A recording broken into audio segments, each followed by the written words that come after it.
You're listening to the Talking Headways Podcast Network. Talking Mondays. Keep moving on. Keep moving on. Talking Mondays. Keep moving on. Keep moving on.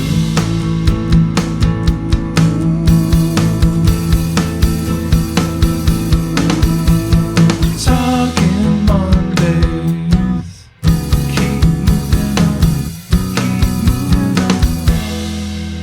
Happy Monday. This is Mondays at the Overhead Wire, sponsored by our super generous Patreon supporters. I'm Jeff Wood, your host, and joined by Wes Marshall. Wes. Welcome back.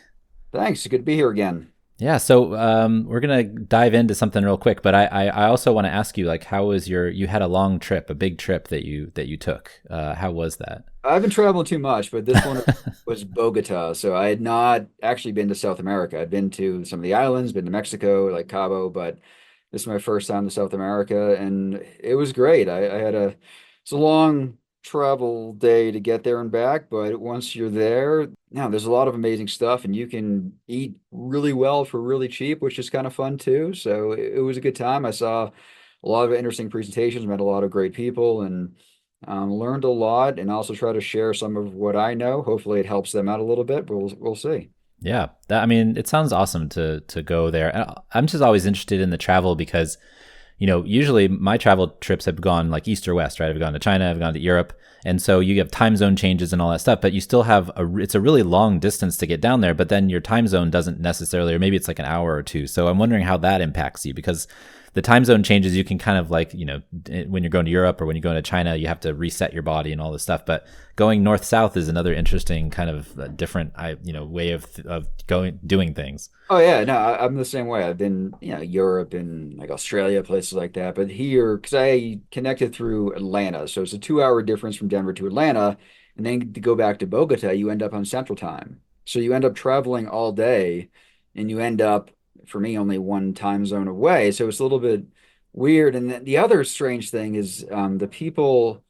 Maybe this is just what I noticed. Like I had a breakfast scheduled for like 6 a.m. the day I got there, which I thought was pretty early. And I get out there and the streets are just full. There's so many people in Bogota. I think there's 9 million in that city compared to like 6 million in all of Colorado.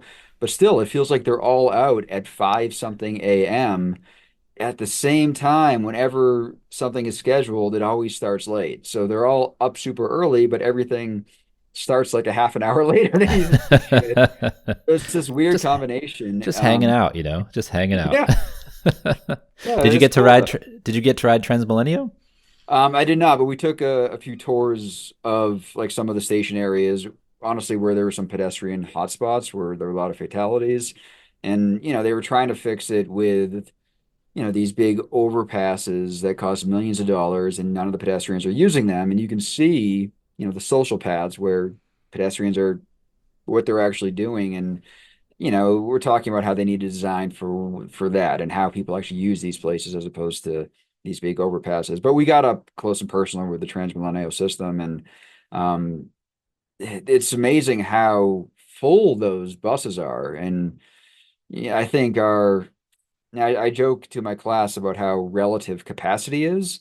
So when you think of like a full train in Denver, it's nowhere close to like the full trains you see like in Tokyo or Bogota or places like that. So capacity is just a relative phenomenon. And there they seemed so well used. And it's interesting how politically they're seen, because I think a lot of people on the far left don't like it because it's connected with Penalosa, who is more on the right. So there's interesting political dynamics to it all as well. Yeah.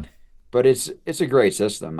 You can see how well it works, and I mean how many people are using it and using it really to get everywhere they need to go. I never understood a crush load until I was on a bus in China and I could basically taste the cinnamon gum that the little kid standing next to me was chewing. Have you seen those videos where those dudes in the white gloves are pushing? Yeah, in Tokyo, that's crazy. Like, You they think have they're gonna pushers. like walk on and be like, "Oh no, come off, wait for the next one," but that's not what they do. They end up like just shoving these people till there is no airspace. Yeah, I don't quite understand that, because there's been a couple of times when I wasn't feeling like I had like something going on with me, and I was in a BART train, and it was like a little bit hot, and I was always feeling like I was going to pass out. So I have no idea how people like don't like end up on the floor or just like if they're squished, they're just like sitting there like, Yeah, passed it's out. hard, So it seems it's hard to hard. imagine that kind of like transit fullness. I mean, I was in, the DC Metro a few times when a train comes by, you're waiting for your connection and it's sort of too full, so you need to wait for the next one. But at the same time, it's nowhere nearly as full as those trains you're seeing in those videos. That's crazy. That's Yeah. crazy. Well, so last episode after we were finished, you were like, oh, so let's talk about, because I'd mentioned my Cars or Cholesterol, merch and all that stuff, bit.ly/cars or cholesterol for folks who want to get some. But I mentioned it and you were like, hey, I want to go on this kind of journey about thinking about, cities and transportation as human biology to a certain extent. So I kind of want to get your thoughts on that because you wanted to explain it a little bit more. And I think we could have like a really fun conversation about this topic. Yeah, I was originally thinking of saving it for like your puppies and butterflies, whatever you call it, at the end Yeah. of the section, but it's fun to talk about it at the top. So what I was originally thinking is, the cars are cholesterol, like the graphic is great, it's an interesting thing. I was just trying to connect it with, I guess, my own worldview to some extent, because I did my dissertation work on street networks. Yeah, there's the great logo there. For folks watching on YouTube. On YouTube.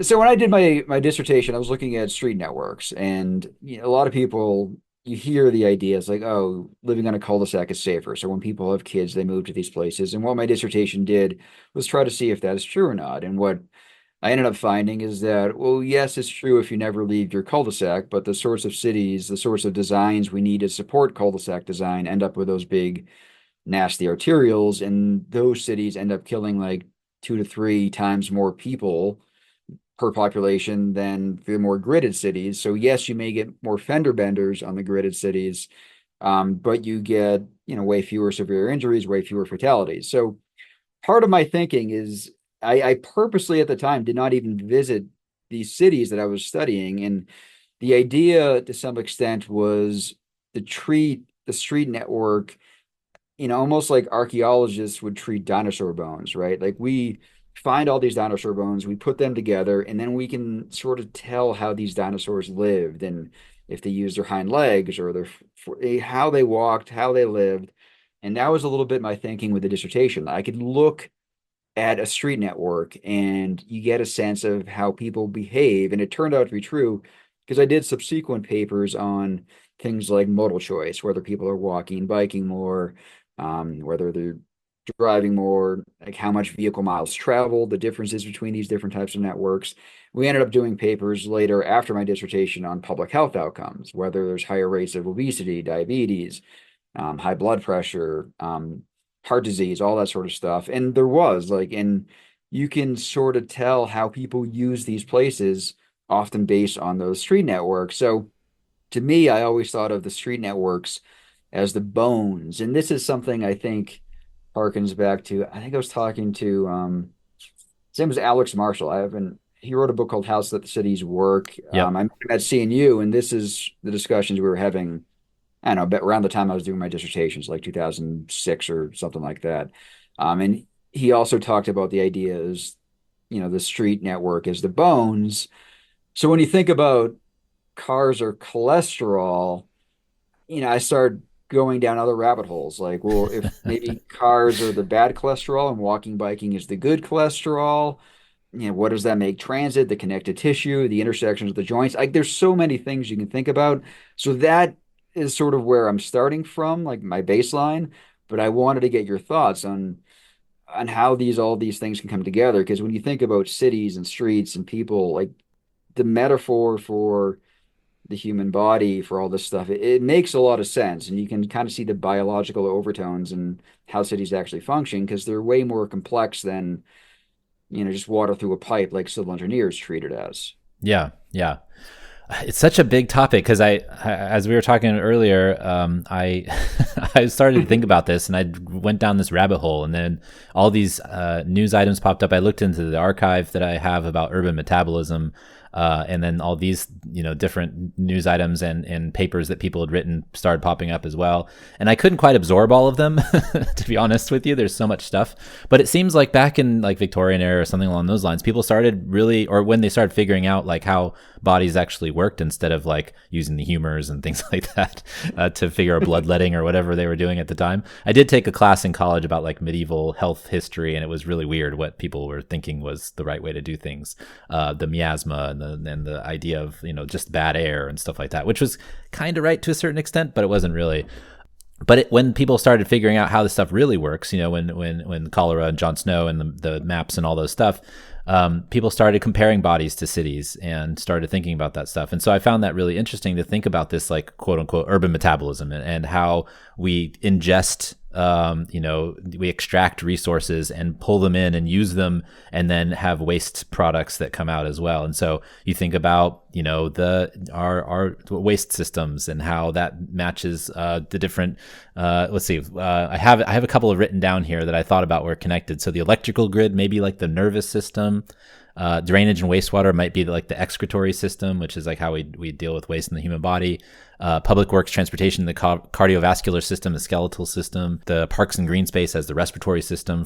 So if we take like a larger look at it, there's probably each system in the human body you could probably compare to some way that we look at the way that we're building cities today. And so I find that interesting, especially as we move forward too, when we get to this point of talking about, when we talk about urban metabolism, thinking about data metabolism and how much data we're creating too. And like, so thinking about the discussion that Michael Batty and I had a couple months ago about, the computable city, all this stuff.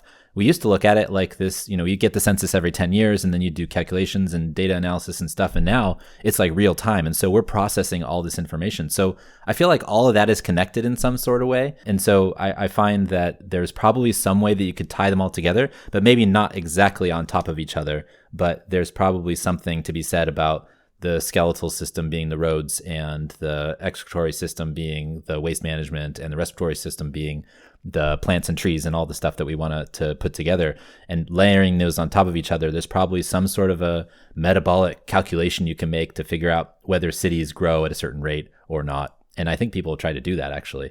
So that's kind of like what my brain started going to, but it's way too much information to try to distill into like a small soundbite. So that's how I did it. Yeah, no, there's some obvious ones. I mean, like you mentioned the digestive system might be like sanitation department, or like the healthcare system might be like the immune system of our bodies. But I think the way I'm trying to think about it, bigger picture, is like it helps us see and understand our city's infrastructure and the people in it, maybe in a more integrated way. Like we can start thinking about, well, what are the empty calories of a city, right? How can we, maybe compare air pollution to smoking? And then, maybe we can start seeing, well, how do we make a city healthier? And things like fewer cars on the road. I mean, reducing air pollution, reducing commute times, and, start thinking about how we can build a city for that. You also sent that article from Rotterdam, I think it was. Yeah. Where they talked about trying to put that urban metabolism stuff in action. Yeah, I think there's also a difference between all these different systems we're thinking about, and then, thinking about things like cars are the bad cholesterol, bikes and pedestrians are the good cholesterol. Like there's simpler ways to think about stuff as well. Air pollution might be just like the toxins in our bloodstream, like the intersections are the joints. You need filters, right? You need filters.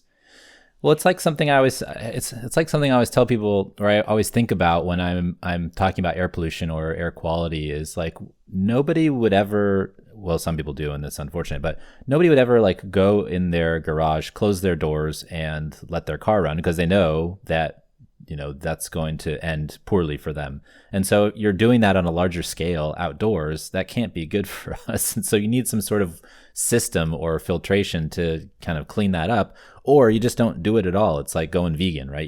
You decide that you're just not going to have all these things that you think are going to be bad to your system, meats and whatever else. I don't subscribe to that personally, but it's how some folks feel. And so, yeah, I get your gist. And I think that there's probably ways to think about it to a larger scale, it's just so massive that it's hard to kind of break it down. But when you get to like the little vignettes, like the cars are cholesterol, or maybe the air pollution is, is like the cleaning toxins out of the blood, you might be able to like tell little stories to get the point across. Yeah, I mean, you could say parking lots, and this corresponds to what you're just saying, and maybe parking lots are like the fatty tissue, or, when you have a car crash or a fatal one, that's kind of like having a heart attack. Or, when you think about, well, what would congestion pricing be in this scheme? Is that like a medicine? Is that like some sort of lifestyle? Are you going to the gym It's like now? a Like, diet. yeah, is that your diet? I don't know. Like, so there's different things you can think about that simplifies it as opposed to thinking about all the system level stuff and all that urban metabolism research seems to be pointing to. Like who are the surgeons in this? Like, is it the traffic engineers? Is it the transportation planners? Is it, the way the market economy works with housing? I mean, where does housing fit into this? I don't know. There's interesting things you could do in a way that's much more simpler than I think like the initial urban metabolism. Because you're right, that is overwhelming to think about all those different things and how they connect. And I'm sort of thinking about the Parks and Rec show and like, well, what each department is in their in their building. Who's the Ron Swanson, right? That's always the best question. Who's the Ron? Who's the Ron Swanson? Well, no, it brings up also like this thing that I've really been struck by over the last several years, which is when we talked to Dr. Mindy Fullilove. She talks about the biopsychosocial model and how there's a biomedical model and the biopsychosocial model. And so when you think about her work in talking about this idea of root shock, moving people away from the places where they grew up and the homes that they lived in, a lot of the medical stuff that happens can be predicted ahead of time, or there's a system in place that can help in your time of need that isn't based on the medical system. That's the last resort, right? So you have the doctor's office, you have all the medicines, you have all the things that are like, this is the last resort of things when you're having trouble with your health.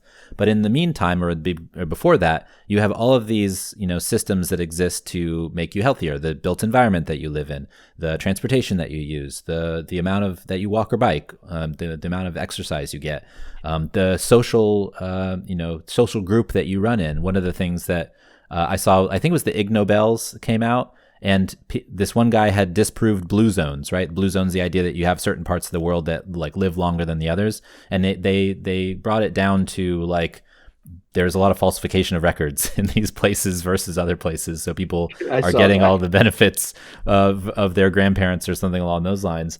But also the biggest kind of determinant of social determinant of health is your networks, the people that you're around. And so, determining that before you, having a good, social network, having friends and family, having the people around you to, make you not lonely. The loneliness epidemic is a huge thing right now, discussed, and especially by the Surgeon General.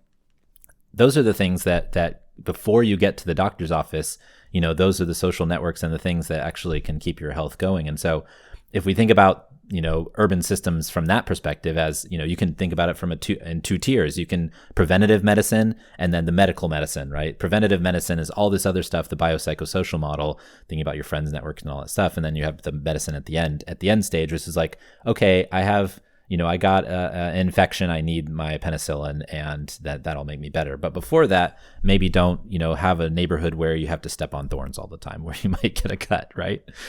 So thinking about it that way also is interesting to me as well. And I saw the blue zone debunking research. It seems like it's the places where the government gives out a lot of benefits to like age 65 or plus or something. And those same places often don't have good birth records. So people, when they're like 40, would be like, oh, yeah, I'm 65. Like, give me all those benefits. All of a sudden, when they get to be like 75, they think they're 100. The government does. And that was really interesting. So I Yeah. remember Chuck Marone's book, The Confessions of a Recovering Engineer.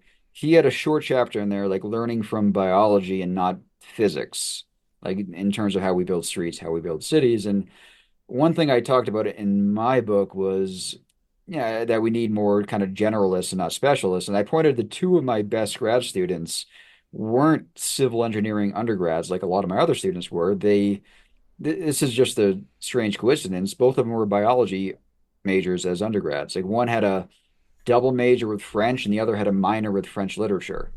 And it's just a weird coincidence they both had this, but they were much better than a lot of our typical students to kind of seeing the bigger picture, to understanding that, there are no simple solutions sometimes when it comes to transportation in cities, that there's complex feedback loops. There's things that people that are impacted by things that we do as transportation engineers that transportation engineers never usually think about. So there is some benefit, I think, to thinking about things in the kind of the bigger, more holistic ways, but having that background, like maybe in the biology type things and maybe thinking about these things seems like it doesn't hurt the cause for, I mean, big picture, right? Yeah, no, I think, well, I think the holistic thing is really important. I mean, I've talked about this on the show many times, and we might have talked about this last time, but the idea that you can connect, the environment, cities, urban issues, and urbanism and transportation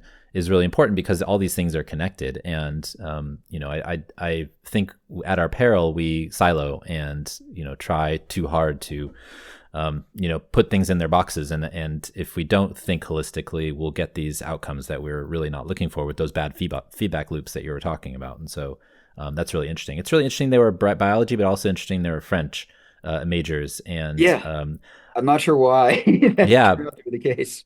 but also, there's something, French was a main language for a really long time. And so I wonder if there's a lot of historical, manuscripts or books or something like that they could read that might have some more information of maybe what French speaking folks were thinking about these things a long time ago.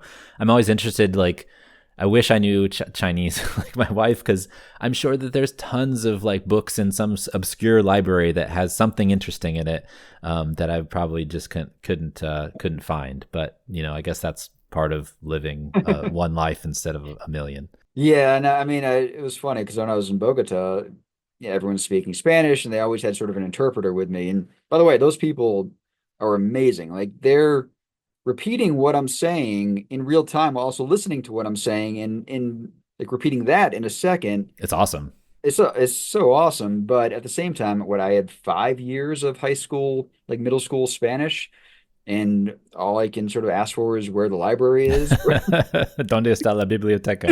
Exactly. We do such a bad job, I think, of teaching foreign languages in this country. It feels like it's better now. Like my daughter's in middle school, and like the way they're doing it is, I don't know, it makes more sense to me than just learning vocab. Yeah, I Same have lots of time, vocab. yeah, you You got to spend immerse 5 years yourself. doing it. I can barely have a conversation with somebody when I was in Bogota, right? I can if they're talking slow enough, and I can probably get out a few things. But yeah, if you think about trying to spend 5 years of your life learning, some other language and still ending up where I ended up with Spanish, like you don't have time for that. Like you only have, like you said, one life to live. Yeah, yeah. I don't Oh know, man. Duolingo might be better. I'm not sure. My son's learning some languages on that and is having fun, but I'm not sure. It's a hard thing, and maybe some people's brain wraps around it a lot easier because you hear these people that know like six languages or like, Some people are linguistically talented. I have yeah, one of our neighbors in Texas knew like 5 or 6 languages, and I guess they were all tied to like a Romance language, but he could speak them all fluently, and it was like, what? I wish I was like that. I wish my brain worked that way. yeah, But mine doesn't either. And some of these like professor types that were in Bogota with me, they didn't need a translator. They just started speaking in Spanish, and yeah. I was like, nope, I sort of need that. What's crazy is if you ever go to like an IUTP conference, which is like the International APTA, right? They have like on the plenaries, at least the one that I went to in Montreal, they have like a whole like side room, and they're all boxes, and they're all translators for different languages, and so you can get earpieces to correspond with the box and the person who's translating in that language. So you have like a French, you have like Spanish, German, Japanese, Italian, whatever it is. Like they have somebody, and in these like kind of rooms doing the translations for the plenary, and it's really wild. Like seeing and I'm sure international conferences are all like you look at the UN, these people have earpieces in, right? They all have translators of some sort, Yeah. which No, is it's really so cool. Like fascinating. they gave us headphones too. Like even when we did some of our walking tours, some of the hot spots, I could just throw on the headphones, and people were having like a powwow. I could just walk away and kind of explore because I could still hear them talking and getting the Yeah, translation.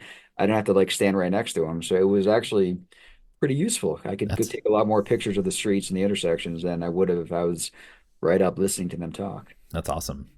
Well, I want to hear from folks. I want to hear from folks what they think, if there's like any like biological connections to planning, transportation planning, urban planning that they have on their minds. Send in theoverheadwire@gmail.com. Feel free to let us know, and I'll share those with Wes, because it is interesting to think about those connections between the two. And I'm sure that we've all seen the slime mold that recreates transportation networks, right? You've seen that.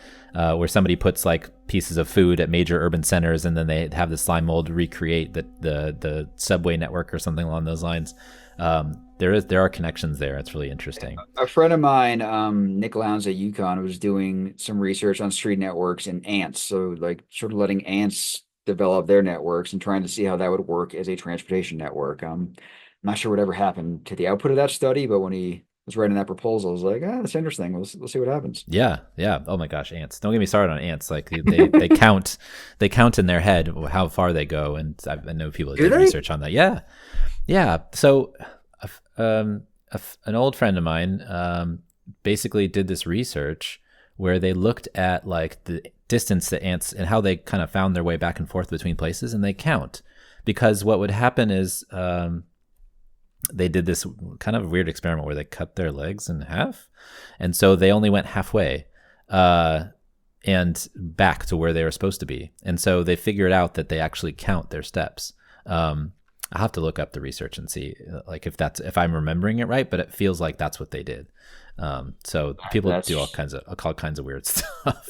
Really interesting, and I'm glad I'm not doing research like that where I have to cut off. I know. Why would you? I was thinking like, why would you do that in the first place? But apparently somebody did, and it sounds like a little bit like animal cruelty of certain sorts. But ants, I don't know. In my high school biology class, I had all these fruit flies living in my room because my like term project was on their eye color, and I had to use like ether to put them asleep and then count how many of different eye colors. And I think in the end I used too much ether and they all died. Like it was. Oh my gosh. Just don't use the ether on yourself. I'm glad I'm not doing that kind of research. No. Well, thanks to everybody who's ordered Bus and Bike scarves. I just put out a call on Threads and Twitter and on Mastodon, I put up a picture and put up a link, so check that out if you get a chance. Email me at theoverheadwire@gmail.com if you want to get one, or go to theoverheadwire.com. As always, thanks to our Patreon supporters, patreon.com/theoverheadwire. Also, thanks to everybody who's been buying books at the bookshop site, bookshop.org/shop/theoverheadwire. Paul Comfort's book is number one in that domain right now. Folks have been taking that one to home with them, so that's been good. And then also, as we mentioned, Cars Are Cholesterol. Richard Wazensky, who designed that image for us, he is at Dick David Sketches on Instagram. It's Inktober, which is a month where you get a prompt every single day during October if you're an artist, and you make a drawing. So he does robots, and every day is a different robot that he likes to draw. So go check him out if you get a chance. And we also strongly suggest folks sign up for the newsletter, which is newly improved. We actually just redid our website, and in the newsletter, in addition to the articles, we have the tags underneath each article. So if you're a subscriber, you can click on a tag of a topic you care about and see all of the previous articles on that topic we've ever posted. So check that out if you get a chance. This is episode 160. We're live and in session. And also, before we get to the show, I want to let folks know you can get your podcasts anywhere on iHeartRadio, Spotify, Overcast, Pocket Cast, Apple Podcasts, wherever you find your podcasts. This will also be on YouTube. So check that out if you get a chance. So the reason why people are here, the news. I do hope that folks like us chatting and all that stuff, because it's fun.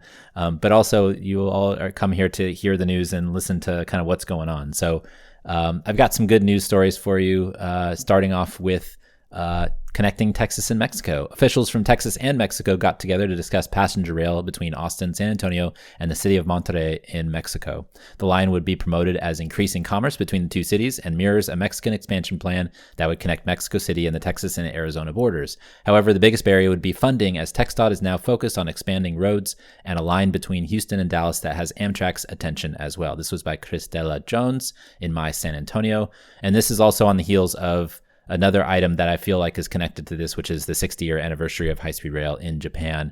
Japan's first high-speed rail line launched 60 years ago between Tokyo and Osaka just before the Olympics, cutting travel time from 7 hours to 4 and ushering in a new era of transportation. And that item is by Justin Curry in The Guardian. So, Wes, what do you think about connecting Texas and Mexico with high-speed rail? Or electrified rail, I should say. This would be great, right? I mean, when I first read this, I thought of it was a I think it was a tweet I saw, but I looked it up and I couldn't find it. But somebody was just starting off with the lyrics to the song "Don't Stop Believing," the Journey song, like small town girl living in a lonely world. She took the midnight train going anywhere, and they wrote like dot dot dot. It's like no, she didn't. Like her options were extremely limited due to our terrible rail network. So she didn't really get to go anywhere. She went probably, to a very limited subset of options. And this would, I don't know, this would be so cool. And it was interesting to sort of see some of the history of how many rail lines there were at one point. At the same time, you start seeing them immediately jump to, well, we don't have money for this. Like we can't ever fund it. And then when I look up how much money TxDOT has spent on highways, they've just dedicated, I think, like $100 billion to highways over the next It's like, decade, yeah, right? 150 billion or something. They're like, this is our So, $150 billion plan for highways. Well, yeah, so that you got feels like money. a false argument. They have the money, but they're just sort of not willing to put it towards this. They'd much more rather put it towards highways. So, like that hurdle just seems like a false one to me. But yeah, I mean, I feel like it could be a great thing. Like, you're from Texas, so I'm curious to hear your thoughts on how it would change like lives down there. It's interesting. I wouldn't have changed my life, honestly, because I was going back and forth between Houston and Austin. But I do think there's a lot of folks who go back. That they have family in Mexico. There's a lot of trade that happens between Mexico and Texas. Obviously, the largest thing is actually cars. The Mexico builds cars like Volkswagens and stuff, and then they send them over the border to the United States and sell them. And so there's a big trade thing going on with that. And so I think that would be really helpful too. But I think the biggest thing is just kind of connected commerce and connecting people with their families and folks and even getting people to go over and do some traveling and stuff. I know, when I was younger, I remember going to a soccer tournament and one of the teams was from Monterrey and they gave us like one of their little flags and I still have it. And I was just like, that's so cool. Like the people coming over from Mexico to come to this soccer tournament in Houston somewhere. And just like those types of connections, I feel like would be very valuable. People could come from, Monterrey and go to a soccer tournament in Austin, and they could just go for the weekend and go on the train, and they wouldn't have to drive up through San Antonio and up the I-35. And so I think those types of connections would be really fun and really important. I do think you're right about, there's plenty of money in Texas to do this. And also on the other side of the equation, Mexico is planning to makes these connections from Mexico City to Arizona and Texas and through Monterrey, right? So that's a huge thing that Claudia Sheinbaum, the new president of Mexico, has actually put some focus into. The previous president did a bunch of rail line expansions, the Aztec train and things like that. But most of it was diesel or fuels that wouldn't jive with, the new president's climate sensibilities. So her idea is to put electrificate. Is that a thing? Electrificating? Electrifying the rail lines. If it's not, it should be. And so she has plans for like 1,800 miles of rail line and going, and 7 different lines are in her plan. That I think I linked to it in one of the stories that I wrote for the Overhead Wire. But there's a big plan down there, and so it's only realistic to actually make the connection between those lines that are going to Mexico City and going north towards San Antonio, Austin, Dallas, Oklahoma City, and beyond. And so, those connections I think are going to be really important. And it kind of goes back to that idea of what Japan did in the 60s before the Tokyo Olympics and, connecting all those smaller places that could be connected with a faster train. And I think that's something that we're kind of missing these days from our infrastructure discussion is we talk about airlines and we talk about driving, but what about a faster connection between smaller towns? One of the things that was happening here in California during the discussion about where we should put our high-speed rail line was, well, we should just run it up I-5. The only places that matter are Los Angeles and San Francisco, so just connect those two, which you leave out 3.5 million people that are in the Central Valley in these huge growing places like Fresno and Bakersfield. And so I think that with all of the stuff that's happening in the manufacturing space, from the CHIPS Act, from the infrastructure bill, from the Inflation Reduction Act, all this investment that's going on in alternative energy, what if we had a transportation network that connected all these places that were doing the manufacturing, and you had these of the ability to go between these places, and if you could take a train to anywhere, like the Journey song said, you could go somewhere, right? And so you could go to these smaller places, and it connects the economies of these places. And I think that that's a really big important point of this, is that you're not just connecting San Antonio, Austin, and Monterrey. You're connecting a number of the towns along the way. And I think that's the same with Tokyo and the Shinkansen. Was you're not just connecting these two major cities, you're connecting some of the places in between. And so you're bringing them along in your economic development plans. Well, you're not just connecting them. I mean, to some extent, you're changing them. Like people always in the Denver area talk about like a train to the mountains. Like if we could get to, Breckenridge or Vail or, some of those mountain towns on a high-speed rail, you're not just connecting it and, replacing the car trips people are doing now. If you can get from a city like Vail or town like Vail to Denver in like less than an hour, you're changing what Vail is and who lives there and how they use that place. And there are examples I've heard of, these high speed rails between like towns in China that were separated by a mountain that had, what was once a 10-hour drive became a 1-hour drive. But I think I'm also wondering like how, like with that and with this change, how land uses and those changes respond to like in Japan, like before and after the high speed rail. You might remember this better than I do, but I guess it was back with the Obama administration where they were talking about high speed rail in like Florida. Right. And at the time, I was like, well, that would be cool. But at the same time, all those Florida cities aren't that walkable once you get off the train. Like, what do you do then? Like, now it's maybe easier because there's scooters or Uber and Lyft and things like that. But, you wouldn't really get the benefits of high speed rail unless those cities were a little bit different than they were then or even now. So, yeah, I'd be curious how these places change too, not just you're not just connecting what they are, you're changing what they're going to be. It's interesting because I feel like you're correct, but also I want to say that we would more treat these places like mini airports than we would maybe like mini subway stations. And I do think that it's important to have walkability and the ability to get somewhere when you get off the train to a destination. But also I think that there's something to be said for when you get to a destination, when you fly somewhere, you don't necessarily have a car either. You may rent a car, you may take a taxi, you may get on the bus or whatever it may be, or you might have some friend pick you up from the airport, whatever it may be. But I feel like that's the kind of like interconnected, intermodal thinking that maybe these stations would perpetuate rather than maybe more like a subway. But I do think that they are more useful if you come into a place where you can get to a number of other places without having to have somebody pick you up in a car, for example. So there's like a difference in thinking maybe about like when you arrive somewhere, what does that mean? And how are you going to get somewhere, otherwise? And so, yeah, I do think there's that discussion that needs to happen, and a lot of cities they want to be more walkable. They want to try to make their downtowns and the places that also is another question too. Is like, where do you put these stations? Do you put them where they're supposed to be in the downtown, in the place where it is most walkable, or are you trying to get them or be like Bakersfield, which decided to put it far out because it's cheaper and it doesn't bother some people in the downtown area when they're doing construction. There's Eric Idland, friend of our of the show, teaches about high speed rail in France and Germany. He had a German Marshall Fund fellowship to go over there and do some research. He talked about these French beet field stations where there's nothing there and people just park their cars and then they drive, they go somewhere else. And so there's not a lot of economic development or development that goes around these beet field stations, but they do serve some sort of a purpose, like a park and ride to a certain extent. But they're not going to be the most bang for your buck in terms of economic development, for sure. I would love it if some of them just went off to the middle of nowhere and started building new towns as opposed to just paralleling our highways. Like at a smaller scale, That's true. the Denver light rail, I think one of the mistakes we made here is we just paralleled a lot of the highways. Like the thinking was, oh, we hope this reduces congestion. And that's really not what transit is for. So it didn't fail because it never reduced congestion, but it's supposed to do something else, right? It's supposed to connect people to opportunities. And that's what it did. It gave people options. It gave people a different way to get around. And like now we're changing them over from park and rides more to TODs or transit oriented communities.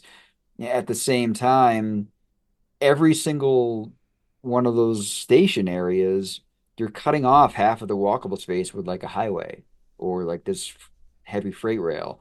And you would get the same sort of issues if you do this along highways through big cities.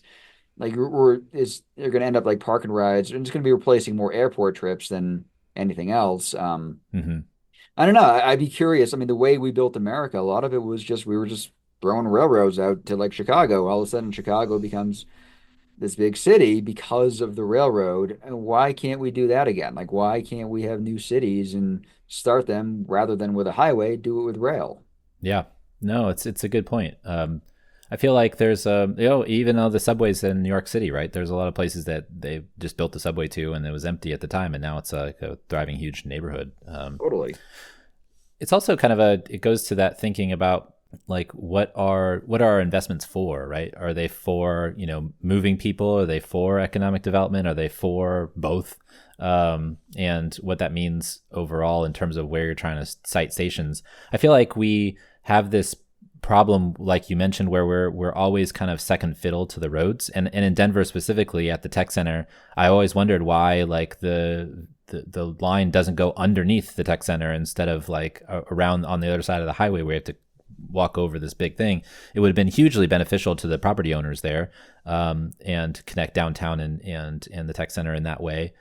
It is kind of now, but you have to walk across the highway, right? And cold morning, I can't imagine that's very fun. Yeah. So, it's like we're always, like you said, copying where the highway went, but the transit systems that we should be building are the ones where we're creating place and, developing a different way of living. Even my campus, I'm on the Auraria campus in downtown Denver. I can't verify the story, but I've heard it from a few different folks, is that RTD, our transit provider, they offered to put our transit station in the middle of campus.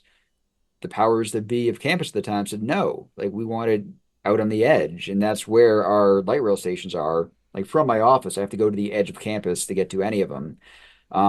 Same thing happened at one of the malls down one of the southeast or southwest corridors. I don't go to malls very often. I can't remember what the name of the mall was, but apparently the owner of the mall didn't think the type of people that shop in malls would be using transit. So the light rail station is on the far end of the parking lot, like along like the highway or the rail. And in order for someone to get from the rail station to the mall, they have to walk across the entirety of the whole mall parking lot. You know how big mall parking lots are. Yep. But you couldn't even do that at the beginning because there was no connection. So I think the mall owner had to go back later and add a pedestrian bridge or something like that because he finally realized that people that use transit also shop at malls. Yeah. That became Wasn't there evident.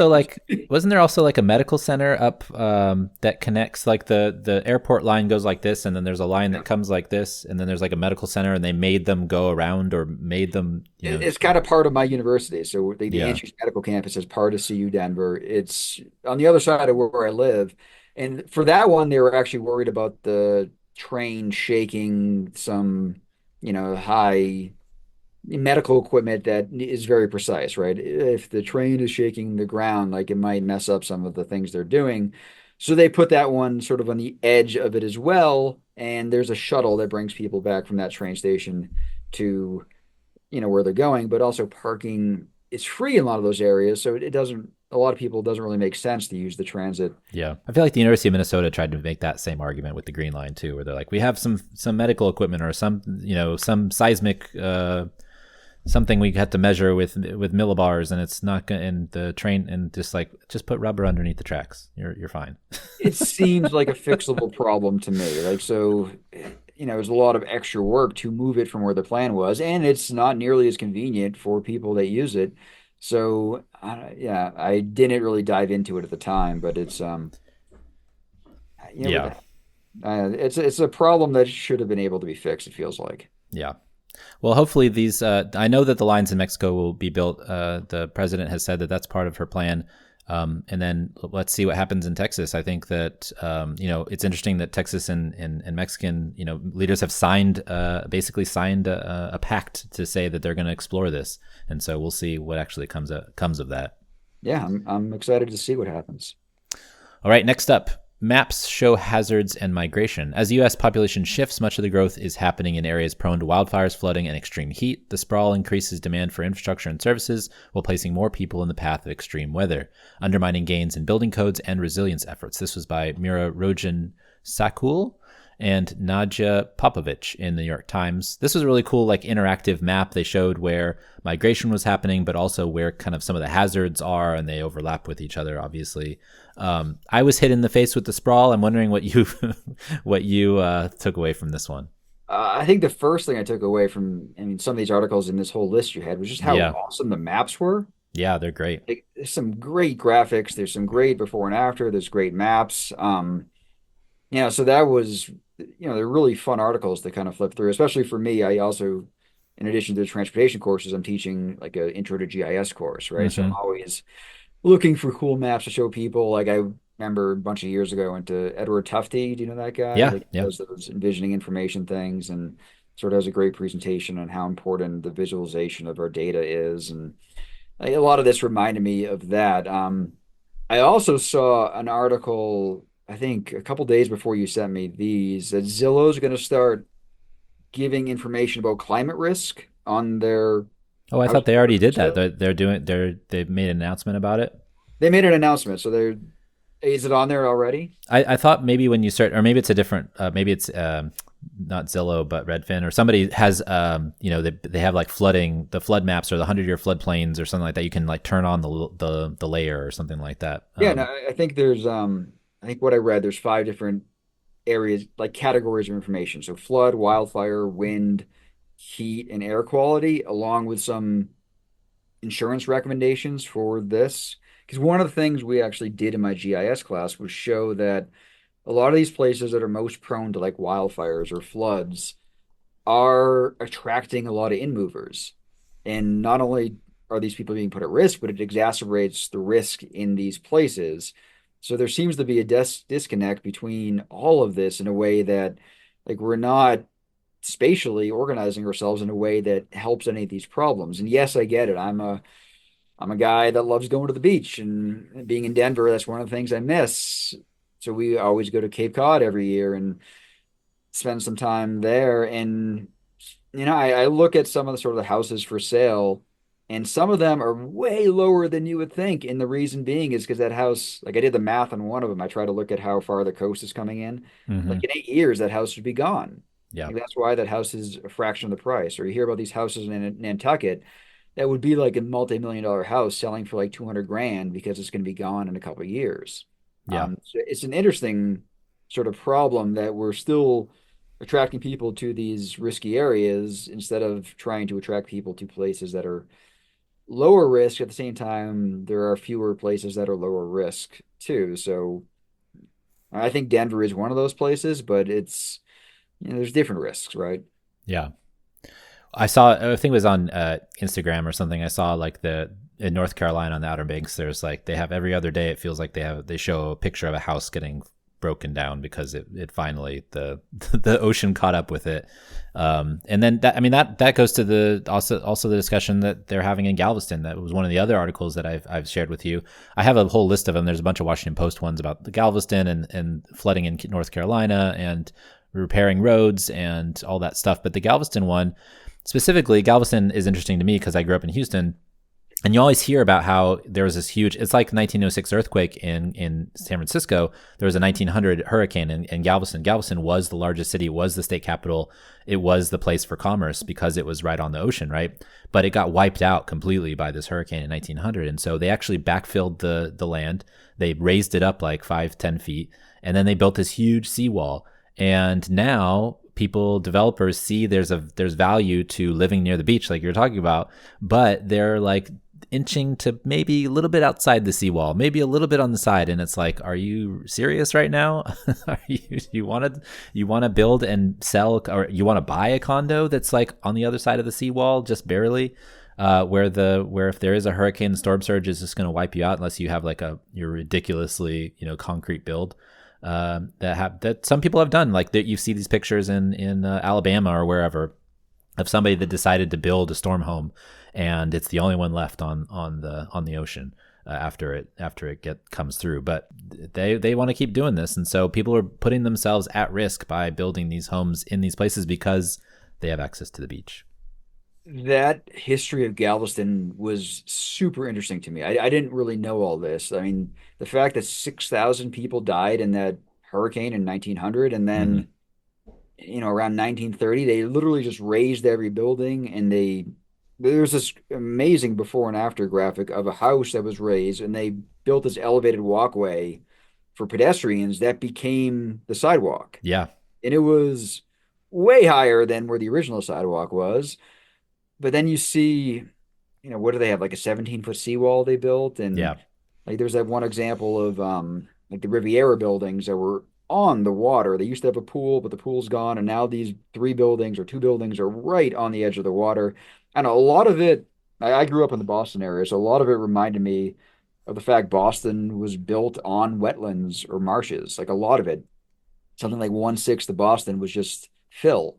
yeah. They took some of the hills in Boston, they covered the marshes and wetlands, and things like the Trinity Church I've heard have like 4,500 wood pilings keeping it up because it would just sink otherwise. And I think it's similar for Lower Manhattan had some of this, Tokyo, like San another Francisco. Yeah, San Francisco, the they filled in a Netherlands. lot. I think the Netherlands did it differently. They built some dams and pumped out the water as opposed to just filling it. But it's really interesting. And like one of the places we go in Cape Cod, it's near like Nauset Beach. Now there's these three lighthouses. I think they're called the Three Sisters, and they're sort of on land and a little bit further up from the beach. And when this last summer, I was looking at the map, and they had moved them like two or three times over history. Like they used to be here, and then they moved them here because like the ocean keeps coming further and further in. Yeah, It's like and you just sort of realize that someday, like Cape Cod will be gone. Like Galveston, you can only fight it for so long, and then it becomes a question like, is it worth it? Like, are we using tax dollars for this kind of stuff? And yeah. does it make sense to keep going back to these places that are having these 1,000-year floods like every other year? If you know the definition of a 100-year flood or something, it means that in any given year, there's a 1 in 100 chance of you having a flood to that level. But those numbers they're being thrown out the window because we're getting these floods way more often than statistically we should be able to. I think in Houston, right around Harvey or something like that, Hurricane Harvey, which dropped like 50 inches in like 3 days, which is an insane amount of water. They had like in the last 5 years or something, they had like 300-year floods. So yeah, the new math is not working out for it.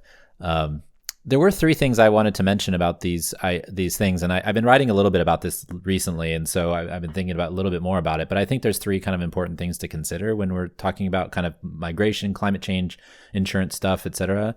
The first thing is like the amount we're sprawling is crazy. The people that are moving from the manufacturing belt, the historic manufacturing belt to the United States. I think people have called it the Rust Belt, but I'm trying to get away from that to a certain extent. But people move from there to the Sun Belt.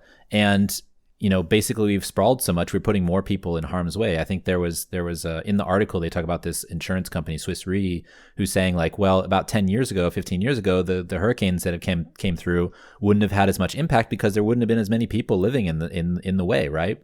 Yeah. And so you have that issue specifically.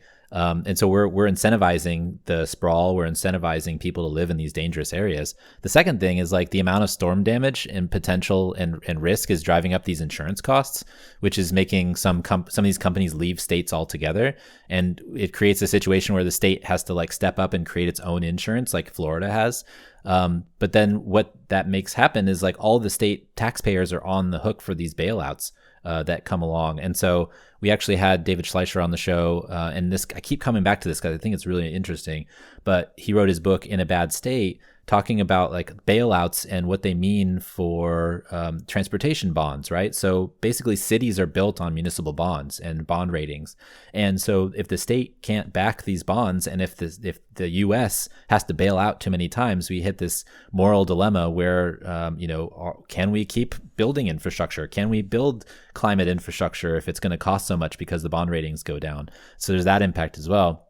And the third thing that I thought about was like, there's no such thing as a climate haven, right? we like this is kind of, there's a reckoning coming because of my second point about insurance and how insurance rates are going up, and it's going to cause a lot of people to not be insured. You were talking about the houses that were only going for like $200,000 because they would be 5 million, but instead, you know, the insurance rate's probably crazy on them, and they're going to be gone. So it's only worth like 100,000, 200,000 investment, if that. And so I think this is actually going to lead to like a new migration period. And so you're going to have to figure out, and goes back to that discussion we're having about high-speed rail and where you put stations, right? Is like, if people are migrating back to the industrial core of, you know, of the Northwest, Northeast, then where do you put the houses? Where do you build the infrastructure? Where do you have people move to? Is it in the core cities where you can, you know, create more climate resilience, or are you going to just keep sprawling again and put them in more harm's way because there isn't a climate haven? So those are the three things that kind of came to my mind as I was thinking about this. And as I've been thinking about this over time is, you know, basically if people are there is going to be this migration. We had this migration before. It put people in harm's way. We're going to have this migration again. What are we going to do next time? It's funny because some of those articles on Asheville you sent, they literally said that real estate experts were touting these Asheville as a climate haven, but then what do they have? 2.5 feet of rain in 3 days, and Yeah. hundreds and hundreds of roads were closed, and it's yeah, it was interesting to see some of the stuff of what they want to do, like the spongy roads that are permeable and stuff like that. Um, I don't know. We have to think differently. We have to do something differently because we can't keep recovering to the on the regular basis we've had to do from all these sort of things. One other point, is Rust Belt not a word we should be using anymore? I didn't know that was a I feel like list. I also wrote about this a little while ago too, is like there's what's the best way to put it? Like mentally when folks in like places like Detroit, there's a story that they tell themselves over and over and over, like we're not good enough, or we're not growing population, we're shrinking cities, we're all these things. But then recently they actually had a growth in population because of all the stuff that's happening there.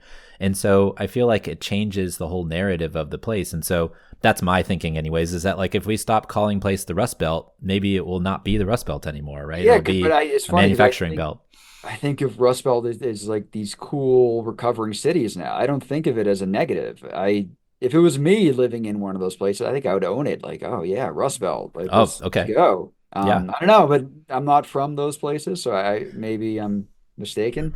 I mean, I don't want to speak for anybody because I'm not either, but it's just kind of the idea that I had is trying just to help change the narrative in some way and not call it like a historic manufacturing center rather than the Rust Belt. I guess Rust is it has a certain connotation, but you're right. I mean, there is also like, hey, there's these lots of cool places that have Oh yeah. these good bones.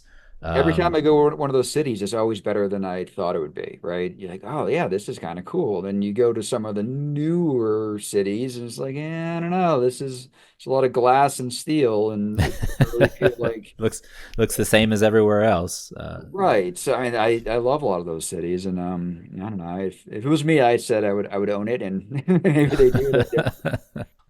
I don't Maybe know. I somebody mean, can help. it's so tricky language these days. Like, what are you supposed to say and not say, and when you're going to get in trouble? But I that was me. Not necessarily any like larger theme or anything like that. Maybe there's other people that are doing the same thing, but I just want to interesting. make sure I wasn't missing something. No, I don't think Oh, so. like, But maybe we are. I'll have to look that up. I'll have to look it up. or Um, somebody from those places can just Yeah, just enlighten send us us a with. note and let us know. Yes. Do you still use Rust Belt? Is it still kosher to do so? All right, next up, a quick build roundabout. A new quick build roundabout system. The Nebraska Department of Transportation's new roundabout in Ashland, Nebraska, has won an innovation award. The project, costing $1 million instead of the typical $4 to $5 million for a concrete roundabout, used a modular system of recycled plastic planks bolted to the existing concrete. This approach eliminates the need for full intersection reconstruction, reducing construction timelines from several months to just weeks. This was by Ben Thorpe in Equipment World. I posted this article and it was a little bit like an advertisement for this company, but at the same time they did give a lot of really good information, and I actually went back in and looked a little bit deeper about like what it was, like whether the planks were plastic and whether they were recycled and things like that. But it is interesting how much it costs to build just a simple roundabout if you're going to reconstruct the street and all that stuff. I don't know what do you think about this? Like, is this something that you come across in teaching your classes? Like, how much stuff costs and time to build it, and whether that actually means it's going to get built or not? Yeah, it's part of it for sure. And like with this, like even if I mean, the way they compare the prices in this, they're comparing it to the concrete roundabouts. But if you compare it to one signalized intersection, it's way cheaper than like one signal. It's definitely going to be over $1 million to do anything like that. And like roundabouts are cheaper even if you did the concrete version. But then if you talk about what they're doing here, it feels like to some extent they're learning a little bit from some of the quick build bike infrastructure we've been doing over the years. Denver's done a lot of quick build traffic circles. There was one like right along one of the routes I take to bike in and out of work. I saw them sort of drawing the white circle in the morning, and when I came back that afternoon, it was done. And all it is was a bunch of these rubberized curbs that they use for the bike infrastructure. They made a circle out of them, and they just filled it with asphalt, so it's like 6 inches high. Hmm. That was it, and it was built in one day, and it was pretty cheap. And maybe someday they can make it out of maybe more permanent materials like you did see with a lot of other tactile urbanism type stuff, but it works well as is. And even with the stuff we're talking about in this article, even though they say it lasts 10 to 15 years, like the guy in the article says it should last like 25. Like that's what their data is telling us. I'd never heard of the America's Transportation Awards, but apparently it won one of those awards. I'm sure there's plenty of awards that exist that I have no idea about. And We should just, we should just create an awards like show, and like, the Streets Blog does, they have a Streetsies, right? They do the Streetsies award. So maybe we should just create the Wes Marshall inaugural transportation awards, and then give out, ballpark, man. no, you got to put your name on it, So there's one example from San Francisco. Have you seen that one? I couldn't find where in San Francisco it was. I didn't see that one, no. Of it. And then there's a great quote from the guy, the construction company in Nebraska. He's like, I'm more of a concrete guy myself, but that's a great endorsement, right? Like, yeah. I'm a concrete guy through and through, but this is pretty cool. Yeah, how much does an intersection cost with lights and stuff? Like, how much does that usually run? Like, if you put up a traffic light? Yeah, it's way more than anyone would think. I mean, just usually the signals these days and like the components that need to go with it, like the thing that we place on the side of the road there. I mean, we're talking over $1 million. From what I've heard, I'm not in the consultant world anymore, so we're doing it more from teaching students how to do it. But the cost estimates we're doing in class are more, they're rougher than you would do as a consultant, but they're ballparking it, and it's more expensive than you would think. So a roundabout, not only do you defray the costs of some of those initial traffic signal type stuff, but the maintenance is lower. You don't have to retime them and do all that sort of stuff down the line that you do with traffic signals. And at least in Colorado, there's issues we switched to like LED lights on our traffic signals, and now they don't get warm enough to melt the snow on them. Right. So there's issues like that roundabouts solve all those problems. And we also know they're safer. There's a huge reduction in fatalities, severe injuries.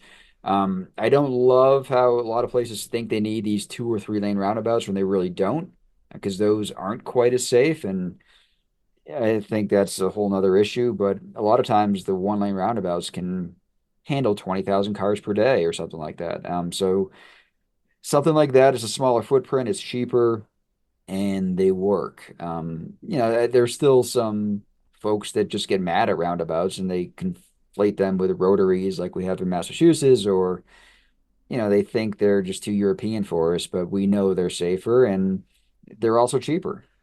So if we were gonna, point out what part of the body a roundabout would be, what would that one be?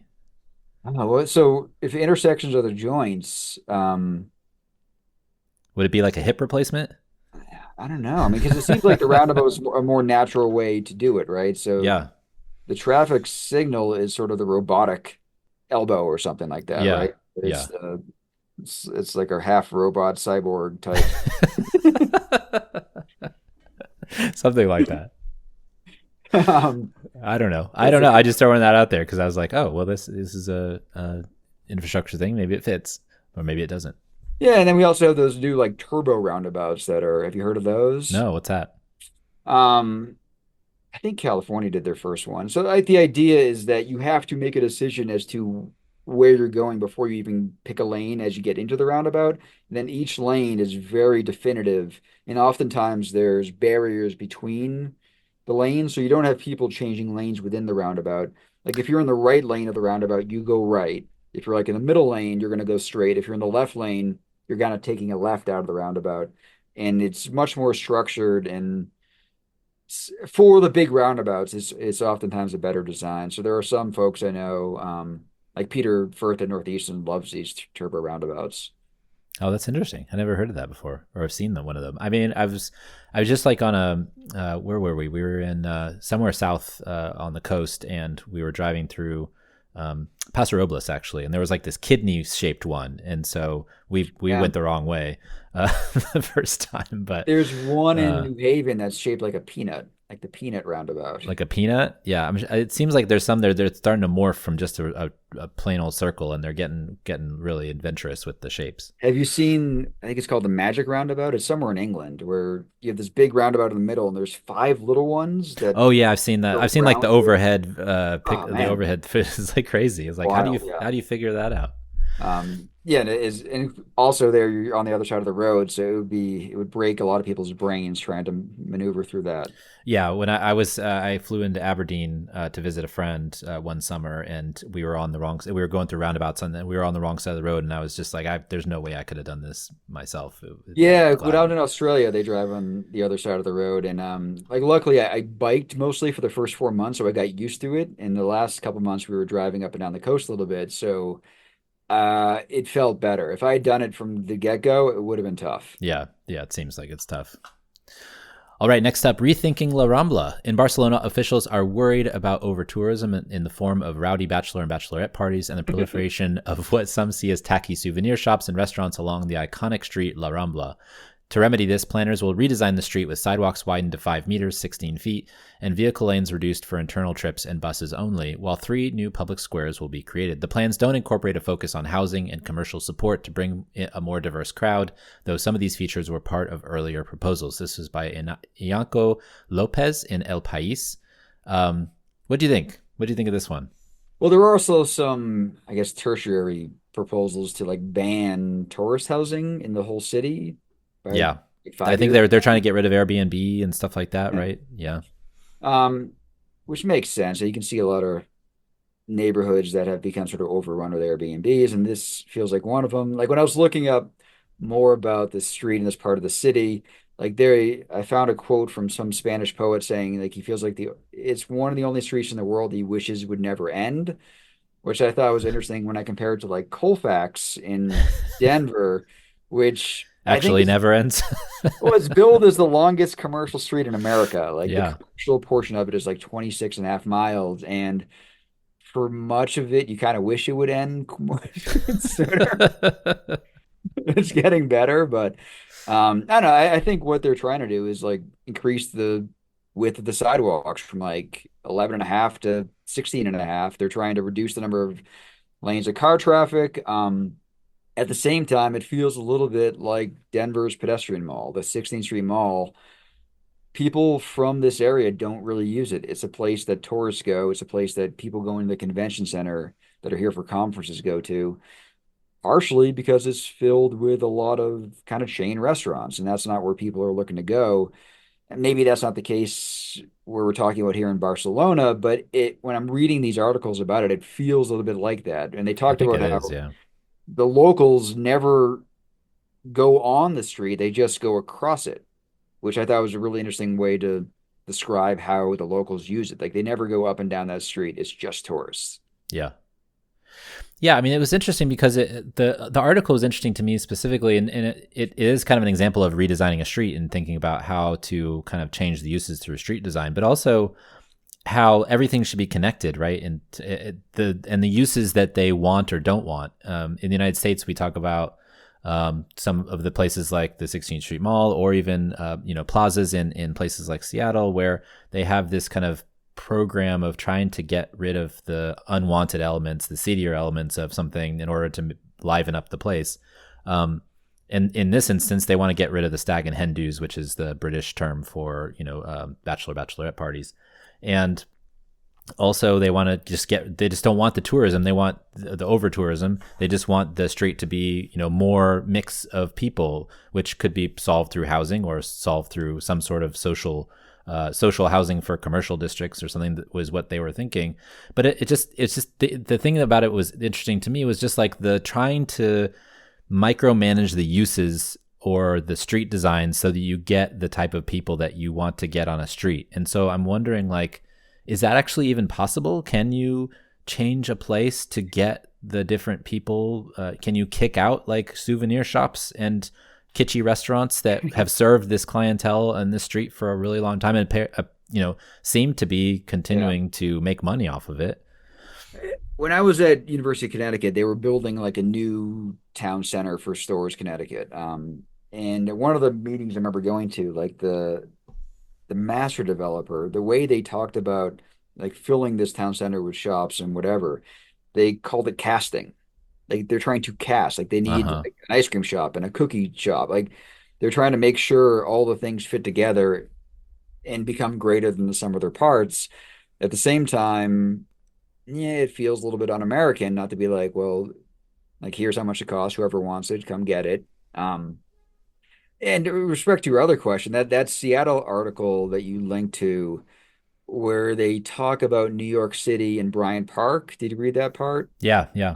And how that movable chairs and all that stuff. Well, it was a place that was known for drugs and whatever else back in the 70s. And then instead of trying to kick out the bad elements, they try to make it more appealing to everyone, right? They try to open it up. And that was the way they designed it, like you were saying, but also adding like places for people to play chess and all this sort of stuff. So over time, it became, I guess, what they wanted versus what Seattle's doing. I don't know if this is, when I read this, I was like, is this really true? Like anyone with a drug conviction can be like taken out of the park? Apparently that's what the deal is.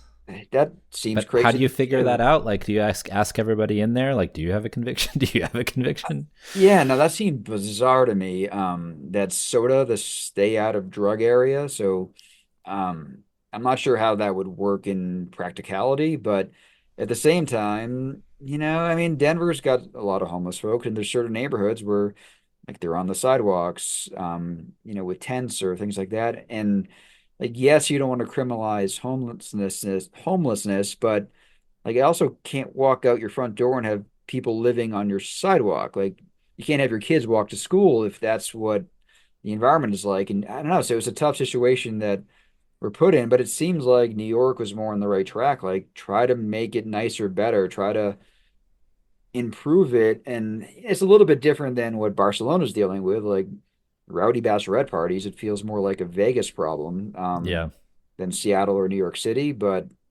they're still trying to micromanage our places, which doesn't seem like the right approach. Yeah, they want to create some sort of a guardian, like a guardianship, so people feel ownership of a space, right? That was the kind of the theme for the article from Seattle. Who wrote that article? Samuel Wolf in The Urbanist wrote that piece. But yeah, I'm always interested in like, what is the right kind of urbanism? Like, what's a healthy urbanism, and what does that mean? Like, how do you get it without disenfranchising one group or another? We just had Vishon Chakrabarti on to talk about his book, The Architecture of Urbanity, and he describes urbanity as kind of this mixing of people and places and stuff like that. And I found that very compelling, but at the same time, it's hard to make all that work with some of the built environment stuff that we've done. Like, some shops may not work in the place where they should work, or mixing of people may not work in a place where you're not New York City and you just don't have this massive amount of people because there's less density. And so in a place that's not as dense, in a place that's not as dynamic, how do you create that dynamic feel? And some people do it with kind of that placemaking or that casting as you're talking about. I mean, we talked on the show recently about the Grove in Los Angeles in our 500th episode with Ken and Joseph, and Yeah. also with Kevin Kelly, and thinking about how they've created a space by designing it right and making it so that people feel. But it's hard to do. Like you can design that 5 different times. You can design a lifestyle center to replace a mall, but only one of those might work out because of some serendipitous thing. It's hard to make it work every time. Well, that relates to the title of that Barcelona article, like that tourists want an authentic city, not a theme park. Yeah. And a lot, and I mean, as you know, I've been involved with like CNU and the New Urbanists for a while. I've been going to their conferences. And I mean, to be honest, a lot of the new urbanist developments, feel more theme parky. Like they look the part, like they have all sort of the elements you expect in new urbanism, but at the same time, they don't actually meet the ideals of new urbanism. Like they're still surrounded by these giant parking lots, or there isn't really the mixed use, or there isn't maybe as much housing in mixed in with the commercial. It's still sort of separated. So they still sell it as new urbanism because people are willing to pay a premium for that sort of stuff, but it doesn't really match. And that's one of the things I've been frustrated with over the years is that a lot of people look at new urbanist developments as a failure. I was like, well, no, we didn't really even try it. Like it just looks like new urbanism, but it's not. Like if we actually did the stuff that would say, especially on the transportation side, because I jokingly say that new urbanism is really a transportation movement. Uh-huh. It's been kind of co-opted as an architecture movement from the get-go. But if you don't get the transportation right, it doesn't work. If you don't get the architecture right and you get the transportation right, it still works. It could be better, but it still works. And um, it feels like that to some extent with what they're trying to do in Barcelona is trying to not make it like a theme park. They want to actually make sure it works like a real city, like a real place. And it's a tricky line to straddle, right? I think there's two things. Like it's hard to do on a parcel by parcel basis, right? Like new urbanism or any development where you're trying to change the ethos of a place. But also if you try to do it in a mass production kind of way as well, like if you're redoing a whole airport, like Stapleton or something, Yeah. like you run the risk of everything kind of feeling and looking the same. And so without individual developers building every single house differently to their own specs or whatever it might be, you have this problem. So it's hard at a parcel level. It's also hard at a mass development level too, because of that authenticity. So it's like you have two things colliding from that. In that way, you have more control with the large parcel. But in the smaller parcel, you have so much less control of the things around you that it impacts how that works out in the end.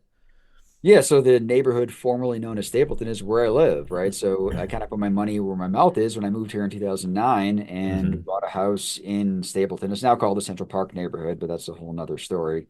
Um, well, anyway, like it was, I think it might still be like the biggest urban redevelopment project in the country. So, like a lot of the new urbanist developments are smaller, right? So you don't have like the big bad arterials cutting through them. It's sort of this island of nicety on the edge of it. So, yes, you can walk in and around your neighborhood, but you can't really connect to the greater city because you're cordoned off by like those arterials. Central Park neighborhood or Stapleton, it's big enough that we have these arterials going right through it. So I've written like a paper over the years showing that, yes, it's much better than a lot of the new suburban developments. At the same time, there are places where it could be better, and especially along those arterials that, they throw up a sign that says you should be going 30 or 35, but I pull out my radar guns and I've seen cars going over 70 on them. And it's not because of an enforcement or education problem, it's because they were designed for that, right? So it's gotten better for sure. We've done things like we've added a bike lane on one of the big arterials. It's a protected bike lane, and I would still probably bike on one of the parallel routes, but the bike lane itself has acted as traffic calming.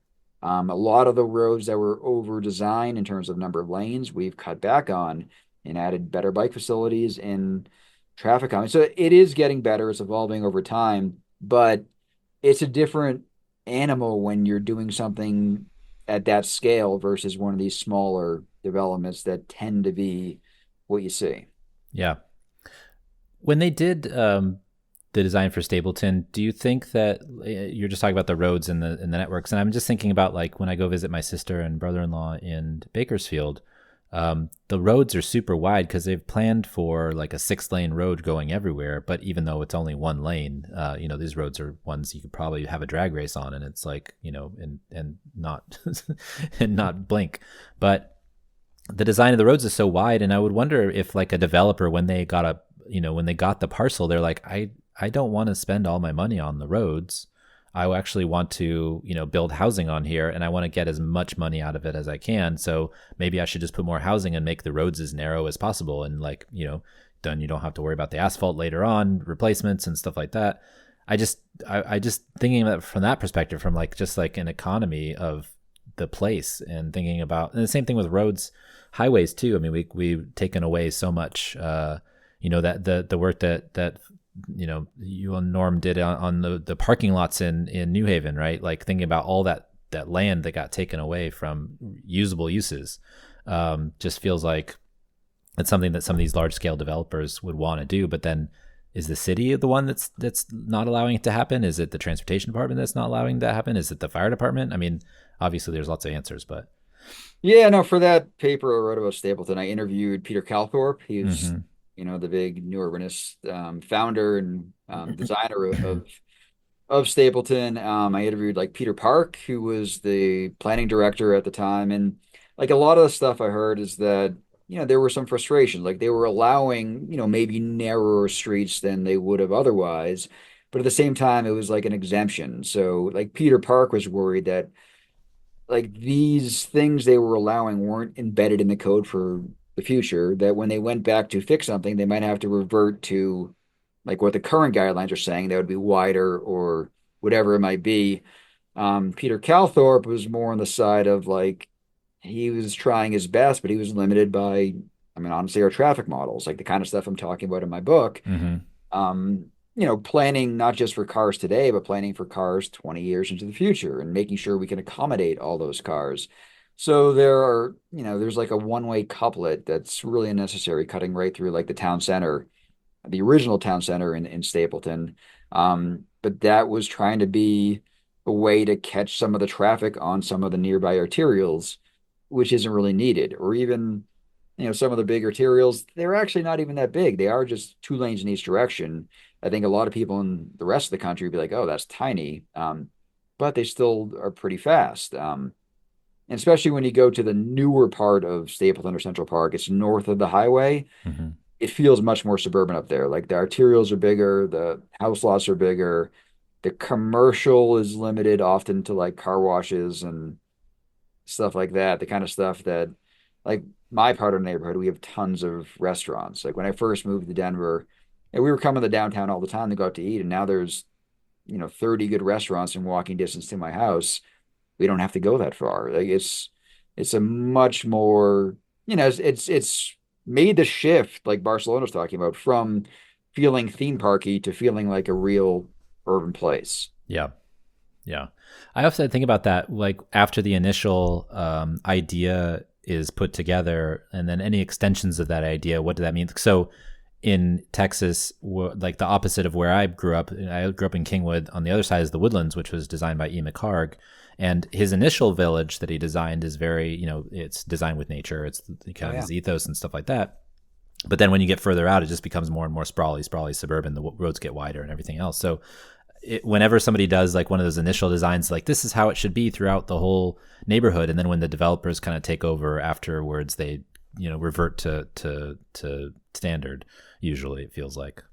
Yeah, no, at the time when they built those first houses north of the highway, I think the developers were worried that nobody would want to live up there, like with very good reason. But at that time, they got lucky because the housing prices skyrocketed. So all of a sudden, it was overflow. People had to looking for houses, ended up there. So it sold. It got off on the right foot by getting people up there from the get-go. At the same time, they thought they needed to give them like slightly bigger lots and stuff like that in order to entice them there. And like now when you go up there, there are some great streets and stuff, but it doesn't and maybe over time, I think part of Stapleton was an airport, so there were no trees. Like, and now the trees are like 20 plus years old in parts of the neighborhood. So it starts to feel like the rest of what you would expect in a city like Denver, but it takes some time. So I have hope for the northern part of it, the neighborhood, but they've limited themselves to some extent because of the highway, because of their arterials, because of the lot size. But they still have good greenways and they built schools into the neighborhood and there are commercial areas. But mostly it's chains and car washes and stuff like that so far. Yeah. This is a non sequitur, but how's the altitude? Like, does that do anything? I'm used In to terms it. of walking and stuff. I guess, yeah, you get used to it, right? Yeah, So, now like when I remember last time I went to TRB, I took a long bike ride with one of my buddies from college. He lives in Northern Virginia, and he was huffing and puffing, but it was for whatever reason easy for me. I guess I train at altitude. Like that's you do. where I'm doing all my biking. So I don't know. I think when you come here from out of town, maybe it's harder. Like the only time I ever feel it if I'm up at like 13 or 14,000 feet, right? But even then, it's gotten better over time. Like Bogota, what are they at? They're like eight or They're nine. high, yeah. That's They're high high. too. Yeah. I didn't notice it whatsoever, but I think other people were struggling a bit. Yeah, big picture, I think you just have to hydrate. Like Yeah. that's what I learned over time. Whenever I fly into Denver, I drink way more water than I normally would in the past. Yeah, you And don't realize how much is leaving when you're talking, and especially yeah, at that height. So you definitely need to do that. Good tips for going to visit yeah. So Denver. if anyone wants to come visit me, make sure you hydrate. Well, this week and every week, I want to thank our generous Patreon supporters. You guys are awesome. Keep the show going by listening each month. This show and Talking Headways really wouldn't be here without you guys. So thanks very much. And you can support the show by going to patreon.com/the overhead wire. We've had people sign up each month during the last several years, and we appreciate that. So $2 a month will get you some stickers and a handwritten note. I just sent out some letters last week. And then $10 a month will get you one of our scarves. Listener questions and comments. This is part of the show where we talk about listener questions and comments. People are feel free to comment on any of the social sites where the podcast appears. So a couple of weeks ago, we had a episode of the Talking Headways podcast with Cameron Mays of the Franz, which is a transit theme band up in Cleveland, Ohio. And I had a lot of messages from folks giving me transit themed music that they listen to. Do you have any transit themed music that you listen to, Wes? What's the Weird Al song? Another one, Rides the Bus. I mean, that works, right? That works. No, there's a lot of transportation related songs. I mean, the Beatles have a couple, like Drive My Car, Ticket to Ride. But they're Yeah. mostly car based, right? Like Little Red Corvette or Fast Car, Lowrider. That's what Cameron was saying is like most of the stuff that out there is like car based and driving and, Yeah. all that stuff, the Beach Boys and Little Red Corvette, things like that. You got And Magic Bus by The Who. I mean, that's a yeah, so Dale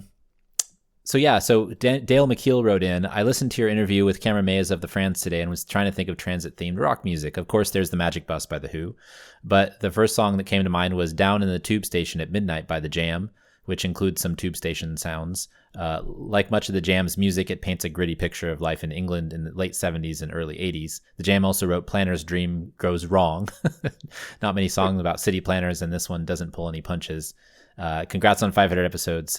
Thanks, Dale, from Durham, North Carolina. And then David Vartanoff, who's a frequent listener of the show in East Bayer, he sent me a old record on YouTube of this band called Ambrose Part 5, or the song called Ambrose Part 5. And it's basically this couple walking through a subway tube and trying not to get run over. it feels like there's fewer songs about like walking, biking, right? I mean, Yeah. we came up with a few transit ones at least, but I mean, there's Queen, I Want to Ride My Bicycle. yeah, There's sure. I know there's a Piebald song about biking. There's that 500 Mile song by the That's Proclaimers. right. I would walk 500 miles. Yeah. Um, there's a lot of songs about cities for sure. Yeah, Um, and and suburbs, right? Cities and suburbs. There's a bunch of songs, yeah, like but Boston's got some transit. songs. New York's got Empire State of Mind, things like that. Streets of Yeah, Philadelphia. but that's why Cameron's catalog was really great. They had a song about BRT and about riding the bus drivers, all Interesting. weird writers, stuff like that. Everything that people come into contact with. Oh, Walking in Memphis. There's another That's right. walking based song. Walking in Memphis. That Marcone song. Yeah, yeah. Lots of good stuff. So if anybody has any other suggestions, feel free to write in to overheadwire@gmail.com. Puppies and Butterflies is part of the show where we talk about something fun, interesting, or maybe just didn't fit in the other sections. I've mentioned before that I love fall. Fall is here, October. My daughter and I were walking around yesterday and kind of trying to find all the pumpkins and the skeletons and all the stuff in the neighborhoods, and we had a great time, and so I really enjoyed that. Wes, do you have a Puppies and Butterflies this week? So my wife and youngest are out at an apple orchard today, like buying cider donuts, which are my favorite, doing stuff like that. And that made me think of how much you love fall. So that was actually on my list is to talk about how much Jeff loves I love fall. it. Love it. Yeah. Like I have all these Instagram like follows that I have that don't matter any other time of the year, but right now like it's their time and they Where does that all come of from? Like, what do you I think? Why do I you don't love know. I fall? grew up in Texas. We didn't really have a fall. Right. It was I like love fall too, summer but and winter. also it feels, at least growing up in Boston, it feels like winter is coming. It feels like Game of Thronesy, right? Like, um, There's something about the fall that makes me happy. And I read an article actually. The decomposing of leaves and stuff actually gives off some sort of a pheromone or something that makes people feel good or cozy. So there's probably a hygge. I think it's hygge. Is that the feeling, the cozy yeah. feeling? So that comes from that. Also, it's when cross country season was when I was in high school, and so like you smell the fresh cut grass. And in Texas we have cold fronts, and so you go to school in the morning at 70 degrees, you come out in the afternoon and it's like 45 or something. And in Texas that's cold, and so you feel the difference. In October is when that really starts to start happening. And then Halloween. I always loved Halloween when I was a kid. My friends and I used to go trick or treating. I love decorating and stuff, just like putting up monsters and pumpkins and all that stuff. I can't wait to carve the one that I've got in my kitchen right now. Oh, one of Um, my favorite foods is pumpkin seeds. Like I roast them with olive oil and and salt. salt, yeah, they're good, Oh yeah. right? Yeah, And you could use them. nobody, you can't buy them like that anywhere. Like I buy pumpkin seeds all the time and they're always disappointing. And the ones we make, like my kids are addicted to them. There's so many of them too. If you have enough pumpkins, right? There's Oh, just like I tons buy of them. way too many pumpkins just so I can. It's so much work though. You How got to many carve the pumpkins do you pumpkin. get? Usually like six, Oh, that's good. like big ones. Like Yeah, because I want all the pumpkin seeds, and it's so much work though. You have to, scoop them out, clean them, wash yeah. them. Like roasting them, you do it at a low temperature for like an hour or two. But they're so good. I have to hide some pumpkin seeds from my kids because they'll eat them all if I don't. It's like getting your candy on Halloween. You hide some candies from the kids, but you Oh hide the yeah, pumpkin I don't seeds. care about the candy. It's just the pumpkin seeds. Just the Like pumpkin seeds. yeah, Well, I like find that if we carve, so our the front of our house is west facing, so and there's the sun when it goes down it hits the front door pretty hard, and so if we carve the pumpkin too early it gets really moldy really quick, so we have to be like very careful about it. I So heard that if you carve from the bottom, like you instead of do the the top, hole in the bottom instead of the top, and then you place it down, like it'll last longer. that's a Because good because I idea. carve a lot of pumpkins. My wife was sending me pumpkin related new stuff, and that was one of the tricks. Like from the back or bottom, it'll last a lot longer. So same thing. If we carve it too early, like the squirrels start messing with them, and they rot too quickly, and they have to be thrown away before Halloween. Yeah. But what I was going to try this year is another tip. Try to carve from the bottom or back and see if it works any better. Oh, I'm doing it. What if you did lemon? Like you do, when you make guacamole, it keeps it from oxidizing. You have the lime in there. I'm sure I wonder if there's there's something like something we that could too. do, like a shellac spray over the. You could just shellac the inside of it, like some of those old stave churches in Norway that are still around from 1200. They just Yeah. shellac the hell out of them, and they're still standing. Where's Ron Swanson? Let's ask him. Yeah, exactly. I'm sure he'd know. I know Ron would know. He's a wood carver. I'm sure he does. Right. He's got to do pumpkins in Well, Halloween. whatever he puts on the wood would probably work for the pumpkins. It would Probably like so. seal Probably it so. in. I love it. I love it. Well, Wes, where can folks find you if you wish to be found? Nowhere really. I'm on a lot of podcasts and stuff like this these days. Still doing a lot Awesome. of news related stuff for the book. Doing a lot of speaking engagements. I'll be in Albany at the New York Bike Summit this week. I'll be doing a keynote at the Safe Routes for School conference in Fort Collins next week, and various other places. Going to Austin next month. Going to Connecticut Nice. next month. So I'm traveling too much. It's it's fall. good. That's another fall thing is like all the conferences are in fall. And I found out why recently is because everybody's in school and nobody's traveling and going vacations. So all of the hotels and stuff are super cheap in like October and November. So that's why all the conferences actually happen during that time, which I think feels that's like why, overload.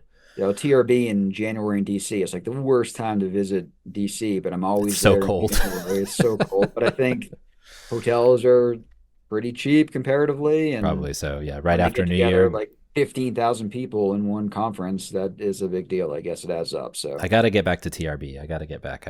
I've been missing it. I've been missing it. I'll be there this year. I think I have like already 4 talks lined up. So There you go. there you go. There you go.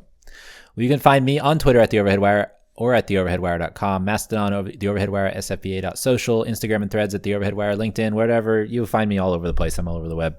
Thanks for joining us on Mondays at The Overhead Wire. Thanks to Wes for coming back on the show. Again, two shows in a row. We really appreciate that. We'll have you back on again soon. I hope Yeah. we can get you back on. This is almost 2 hours. This one. I know we've been talking for a long time. I need Yeah. to go eat lunch. All right.